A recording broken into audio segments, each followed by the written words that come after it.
Latest updates ఎప్పటికప్పుడు పొందడానికి big TV WhatsApp channel follow అవ్వండి. లింక్ డిస్క్రిప్షన్ లో ఉంది. షోడశ సంస్కారాలలో ఈ చౌలం అంటే చెవులు కుట్టించటం అనే ప్రక్రియ ఏ వయసులో చేయాలంటారు? ఇప్పుడు చౌలము అనేది ఒక సంస్కారం, అన్నప్రాసన తర్వాత చేయాలి. ఈ చౌలం అనేది నిజానికి 2-3 సంస్కారాలు ఉంటాయి దాంట్లో. కేశఖండనం ఒకటి కేశఖండనం. కేశఖండనం చౌలంలో పార్టే. ఓహో, ఇన్ ద పార్ట్. చౌలంలోనే పార్ట్ అది. కేశఖండనం ఎందుకు చేయాలి అంటే తల్లి గర్భంలో నుంచి బయటకు వచ్చిన తర్వాత ఆ వెంట్రుకలు మనం మార్చలేదు, ఇంకా క్షౌరం చేయలేదు. ఏదైనా మళ్ళీ క్షౌరం చేస్తేనే గ్రోత్ ఉంటుంది కదా. అందువల్ల మాడు అనేది బాగా మెత్తగా ఉంటుంది, దాని మీద కత్తి పడితే మంచిది కాదని మన వాళ్ళు ఏమన్నారు, 3వ సంవత్సరంలో కేశఖండనం చేయాలి అన్నారు. 3వ సంవత్సరంలోనే చౌలం చేయాలి అంటే మళ్ళీ ఇబ్బంది అవుతుంది. ఎందుకంటే చెవులు కుట్టించడము సున్నితంగా ఉంటుంది, అవి బాగుండదు అని చెప్పేసి సాధారణంగా 3వ సంవత్సరం కేశఖండనం చేసి ఆ తరువాత 5వ సంవత్సరం అప్పుడు ఈ చౌలం చేయాలన్నారు.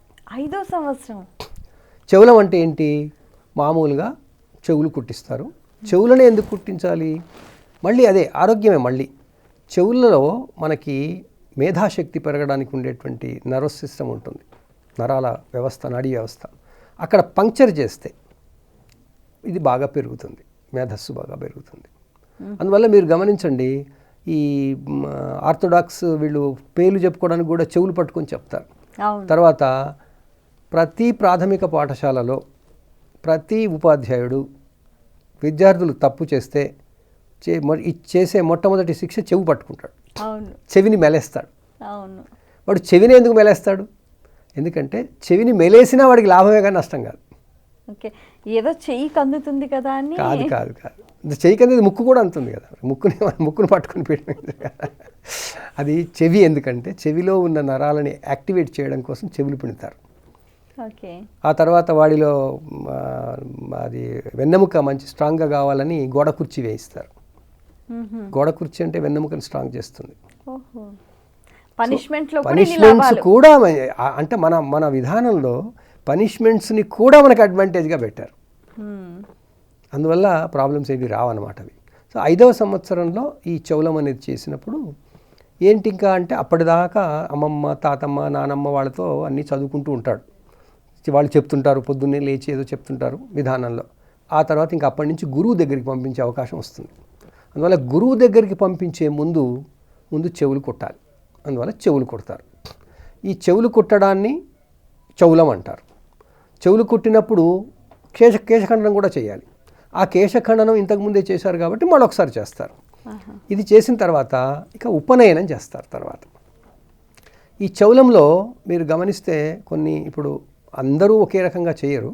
చౌలం చేస్తున్నప్పుడు తల్లి తన కొడుకుని తన తొడ మీద కూర్చోబెట్టుకుని అన్నం పెడుతుంది.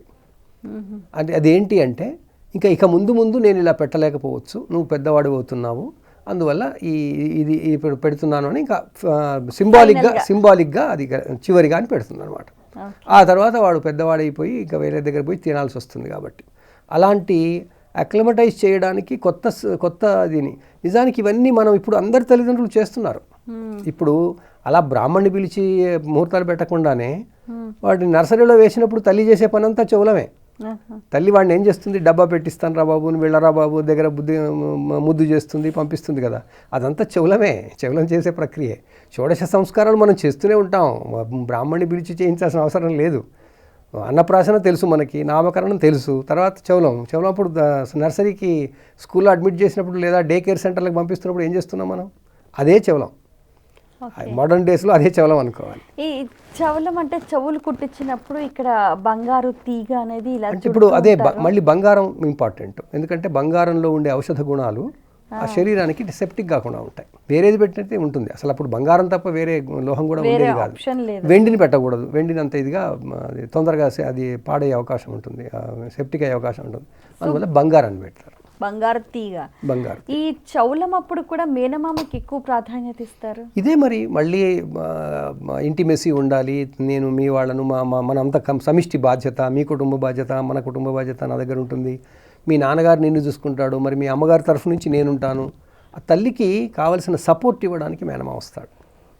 ఆ మేనమామ ఎందుకు వస్తాడు అంటే తండ్రి ఏదో పనుల్లో ఉండిపోతాడు, పెద్దవాడవుతాడు, ఇది నేను పోయి చూసుకుంటాను నా చెల్లి సంతానాన్ని అని చెప్పి మేనమామలు వస్తారు. అందువల్ల మేనమామలకు ముఖ్య ప్రాముఖ్యత. ఈ బట్టలు పెట్టే ప్రక్రియ కూడా ఇంపార్టెంట్. బట్టలు పెట్టే ప్రక్రియ ఈ రోజుల్లో ఫార్మాలిటీ అయింది, కానీ ఆ రోజుల్లో బట్టలు ఇంతగా ఉండేవి కావు. ఆటవిక జీవన విధానంలో ఆకులు కట్టుకుని ఉండేవాళ్ళు మొదలు. తర్వాత బట్ట అనేది వచ్చిన తర్వాత అంటే పత్తిని చూసి పండించి పత్తి నుంచి దారం తీసి దారంతో నేత చేసి బట్టలు రావడానికి చాలా కాలం పట్టింది, కొన్ని వందల సంవత్సరాలు బట్టి ఉంటుంది. ఆ తర్వాత బట్ట అనేది వచ్చిన తర్వాత అది ఈజీగా దొరికేది కాదు, ఇప్పట్లాగా లార్జ్ స్కేల్ ప్రొడక్షన్ అనేది ఉండేది కాదు, మిల్లులు లేవు. అందువల్ల నేతగాళ్ళు నేసినప్పుడే అది వచ్చేది. నేతగాళ్ళకి దారం దొరకాలి, పత్తి దొరకాలి, అవన్నీ చేయాలి. ఆ ప్రాసెస్లో బట్టలు అంత ఈజీగా వచ్చేవి కావు. అందువల్ల ఇలాంటి కొత్త సంస్కారాల సమయంలో వాళ్ళకి బట్టలు పెడితే బాగుంటుందని అప్పుడు బట్టలు తెచ్చేవాళ్ళు. ఎందుకంటే అది తెలుసు మనకి ఈ కార్యక్రమం రాబోతుంది అంటే నేతగాడి దగ్గరికి వెళ్ళి మాకు 2 నెలలకి 3 నెలలకి ఇప్పుడు అమ్మాయికి ఇప్పుడు గర్భవతిగా పిల్ల పుడతారు, వాళ్ళకి అది అన్నప్రాసన అవుతుంది, అప్పుడు బట్టలు పెట్టాలి, తర్వాత చోళం అవుతుంది, అప్పుడు బట్టలు పెట్టాలని ప్లానింగ్ చేసుకోవడానికి అవకాశం ఉండేది. అందువల్ల బట్టలు వచ్చాయి. ఆ బట్టలు ఈరోజు పెట్టాల్సిన నిజానికి అవసరం లేదు, అసలు పెట్టడం ఆగిపోయింది కూడా. ఎందుకంటే ఎవరికి వాళ్ళు వాళ్ళకి కావాల్సిన కొనేసుకుంటున్నారు. మన పెట్టేవాడు మేనమామ వచ్చి పెట్టాలని ఎవరు ఆలోచించట్లేదు. కాకపోతే మేనమామ ఇప్పుడు డబ్బులు ఇస్తున్నాడు, అంతగానే లేదు అక్కడ. అట్లా.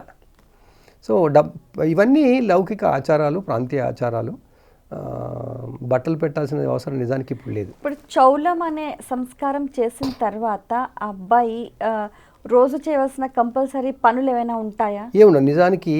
ఆ తర్వాత మళ్ళీ ఉపనయనం అనేది జరగడానికి గ్యాప్ ఉంటుంది, కానీ ఇది ఎందుకులే అన్నీ మెర్జ్ చేసేద్దామని చౌలమును ఉపనయనాన్ని మెర్జ్ చేశారు. అందువల్ల ఉపనయనంలోనే చౌలం చేస్తారు.